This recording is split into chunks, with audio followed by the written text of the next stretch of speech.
Hopefully we won't have any technical problems today. I'll do my best. My name is Anna, and I will be your teacher for tonight. And this is the pre-intermediate level of English. And today we are talking very important topic, which I would say is one of the most important topics. It's not grammar, but we are going to speak about how to speak naturally. Okay? So we will talk about how English speakers speak and not how books speak, okay? Because you probably know that when you speak Russian, if Russian is your native language, you speak it one way, and when you hear some foreigners speak Russian, you can hear some mistakes that they make, even though they can have a very good grammar. So you can tell that a person doesn't think in Russian. Well, today I hope that we will learn a little bit, just a little bit, because it's a process of a lifetime, really. Just a little bit, we will learn how to think in English and how to speak naturally in English. Okay, so I will try to speak English as much as I can, even though it's a pre-intermediate level, but I know that a lot of you are a higher level than that, so you won't have any problems. But if, you know, just in case, if it happens so that you don't understand me, or I'm speaking too fast, or I'm using some funny words, please let me know, okay? Complain about that, and I'll be happy to change and, you know, interpret myself in English. All right, so I hope you're all doing well. Today is Thursday, so it means we are just one day away from the weekend. And I hope that you are looking forward to that. So I hope you had time to read the first slide here. So we are just going to talk about little secrets of English. Okay, if I may ask you a question, and you know, before we start, I want to ask you a question. How long? No, I won't ask that. I will ask, is there anybody among you who has been studying English for over 1 year? Okay, if it's you, just say yes or plus, or that's me. Have you studied English for over 1 year? 2 years, 20 years, 40 years, and so on. Have you studied English for over 1 year? Okay. Let's see, Olga answered. Yes, who else? You, Anna. Good. Who else? Yeah, we have about 24 people, so I'm interested in a lot of answers. Yes. Okay. Okay. Good. Over 1 year. I have, not I am. I have been. Yeah, we use present perfect. If something started in the past, используем время present perfect, если началось что-то в прошлом и длительный момент говорения. Okay. Who else? Yes. Okay.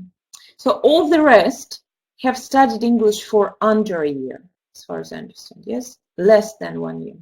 Все остальные изучают английский меньше года. Правильно я понимаю? У меня есть 6 ответов. 6 людей, все остальные изучают английский меньше.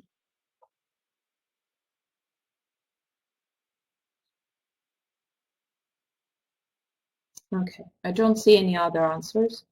Oh no, I see some other. Okay, okay.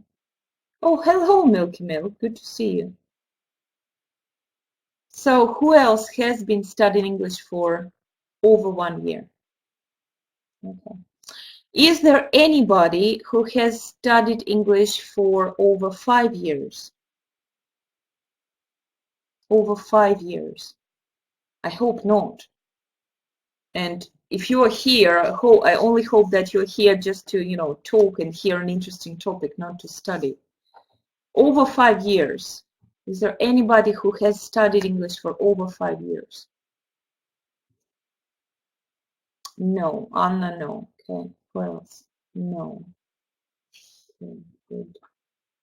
Excellent. Okay. Good. So for those of you who have studied English for over 1 year, Do you think that English is very, very different from Russian? Do you find English different from Russian? Or is it the same kind of language? Well, with different words, but I just mean the nature of the language. Природа языка. Is English different from Russian or is English the same?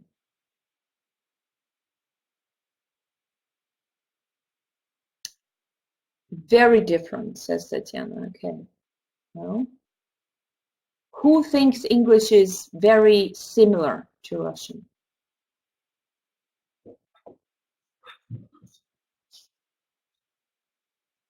Okay.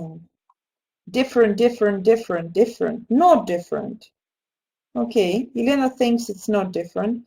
Absolutely different, especially the structure of the sentences. Different. Okay. Good. So, if you were my linguist students, yeah, I teach some linguistics. So I would tell you that English and Russian are two different types of languages. Если бы изучали лингвистику, вы бы знали, что английский и вы и так это можете знать, русский — это два совершенно разных типа, принадлежат к двум разным типам языка. Английский язык — это язык аналитический, русский язык — это язык синтетический. Поэтому, когда вы начинаете изучать английский, ни в коем случае не надо вначале переводить, вначале думать по-русски, а потом пытаться перевести это на английский. Потому что это не сработает никогда. Потому что значит аналитический? I'll say it in Russian and then we'll start off. Что значит аналитический язык? Английский богатится, да, расширяется, становится богаче. Мы расширяем свой запас слов с помощью других слов. Добавляем, представляем разные слова, у нас получается разные значения. Русский язык – это синтетический язык, и он богатеет за счет приставок и суффиксов. То есть, приставив какой-нибудь другой суффикс или приставку, у вас получается совсем другое значение. Вот если вы подумаете о каких-то примерах, да, вы сразу, например, зеленый, зелененький, зеленеть, позеленеть и так далее. В английском языке все бы эти слова вы сделали с помощью других слов. Yeah? More green, to become green, a little bit green, and so on. So you make it by using different words. So my number one advice to you, number one recommendation is to never ever translate Russian phrases into English. Okay, you have a Russian in your head and then you try to say the same thing into English. Она спрашивает, что такое синтетический? Синтетический — это вот как химическая формула, которая с помощью разных соединений образуется, с помощью суффиксов и приставок формируется русский язык. Английский аналитический язык формируется с помощью слов, дополнительных слов, составления разных слов. Ну, это не важно вам знать, то есть можете запомнить эти два термина. И что вы должны запомнить, что ни в коем случае вы просто не потеряете много времени, если вы сразу начнете этого не делать. Ни в коем случае не надо думать на русском, а потом пытаться перевести это на английский. Лучше учить и слышать, и воспринимать английский сразу такой, какой он есть. Потому что, во-первых, у вас он будет намного более естественный, во-вторых, намного быстрее будет все и красивее. Вот сегодня мы поговорим о том, как не переводить русские фразы на английский.